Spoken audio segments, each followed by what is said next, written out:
The idiosyncrasies of human nature. Once upon a time, there was a small automated section in the main area of a United States Postal Service mail facility. The assigned workers were not a close-knit bunch, but they got along for the most part for the good of the operation to get the job done. Most of the workers were of foreign descent from various parts of the world and had the ability to stick together under the synopsis of foreign-born immigrants. However, as time passed, a few individuals began to act out of self-interest, seeking not to gain power and control over others but to simply be heard and respected. One tall, robust, mountain-looking, uneven, square-head, long-faced, wide, silver-backed, gargoyle creature was a seasoned man who we'll call Peter Pan from this point for reference. Peter Pan was messy and created a lot of confusion using the throw the rock and hide your hand technique. However, let's be clear, there are many individuals in the facility that couldn't maintain adulthood if they tried to address issues head-on but involved the lowest supervisor, who was also of foreign descent, to correct the issues. Let's move on. Peter Pan began to spread rumors and lies about his subordinates, creating drama and discord within the automation space. He had a persuasive personality to get people to listen and believe his account for some reason. He was always in everybody's business and appeared to want to help but was actually in the way. He cheated and deceived others to gain the position of the lead clerk within the section, and soon he had many followers who were willing to do his bidding and actually liked him. Most people fear someone of great size. The description earlier layered it properly for the visual experience.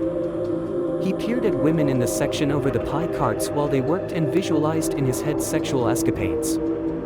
He frequently wore a hideous blue jean faded apron that covered his private parts from view when he became excited. Most of the women liked and listened to him, and I'm not sure why really. Perhaps their third eye of intuition was damaged to detect the bad news he was and others could see naturally. As Peter Pan's power grew of telling lies and manipulating women, so too did the divisions within the section. People stopped trusting each other, and conflicts arose over petty grievances. The once peaceful community was now rife with tension and animosity. However, not all of the workers were content to live in this state of chaos.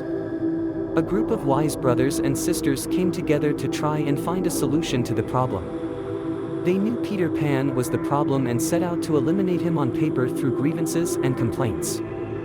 They knew that the root of the issue lay in the human nature of greed and selfishness engineered by Peter Pan, and sought to address this through education, reflection, and sound reasoning by selecting a group of people with whom they could trust to retain the information until they could get a foothold on how to tackle the problem. Through a series of service talks and discussions, the workers began to examine their own behavior and motivations. They learned to recognize the ways in which they could contribute to minimizing the division within the workspace, and they saw how Peter Pan and his followers had exploited these weaknesses for their own gain. Peter Pan had a strong influence over weak women who viewed him as domineering because of his height and position as a lead clerk, and those who just dealt with him did so out of fear and a need to minimize problems. Over time, the workers began to manage the rifts that had developed, and they worked together to create a stronger and more resilient workspace. Peter Pan and the supervisor were the biggest culprits in the workspace. One was black and naive with no ability to rise up and learn the ropes of supervision, and the other, well, he was just a lump of flesh resembling a pedophile who was ignored and placed in a dungeon of puke. Moreover, Peter Pan was still able to manipulate and deceive others, as some of the workers had learned to see through his lies. But most of the women had not, and he used his size to intimidate and manipulate where he could. If you are not privy to the character of Peter Pan, he is known for his refusal to grow up, which can be seen as an idiosyncrasy of human nature because he refused to grow up. However, he is causing havoc and discord, so it is important that we find a solution that does not involve violence or harm. The first step is to understand the root cause of the individual's behavior. Is there a mental health issue that needs to be addressed with our Peter Pan? Well, we know if he is Peter Pan at a seasoned age, there were some loopholes not properly filled for him to see the world as we see it, and it is.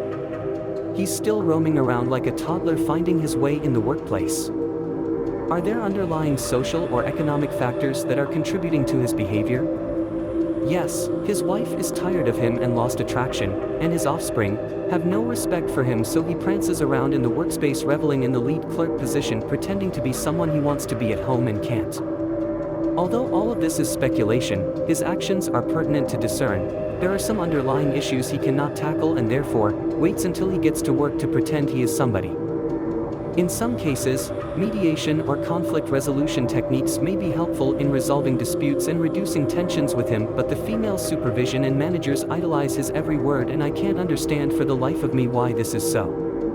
A neutral third party is desperately needed to facilitate communication and find a mutually agreeable solution to remove him because he is the problem, along with the first online foreign-born supervision. It is also important to involve upper managers in addressing the situation, but if we are to rely on their input, we are doomed because everyone is complacent to change and just doesn't give a damn. One would think upper management would consider and develop a plan of action that takes into account the needs and concerns of everyone involved, but this is highly unlikely. Ultimately, finding a solution that is both effective and compassionate requires a willingness to listen, understand, and work collaboratively with others.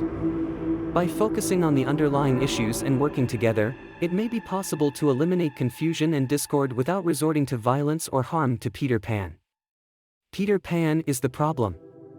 In the end, the workers go about this period of turmoil stronger but not more united because the root cause of the problem is still upon them.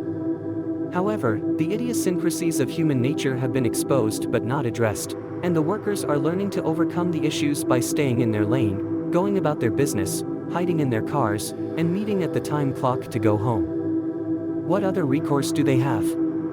What are some of the unique and peculiar quirks of human nature that you have observed in others, and how do these quirks shape our relationships and experiences?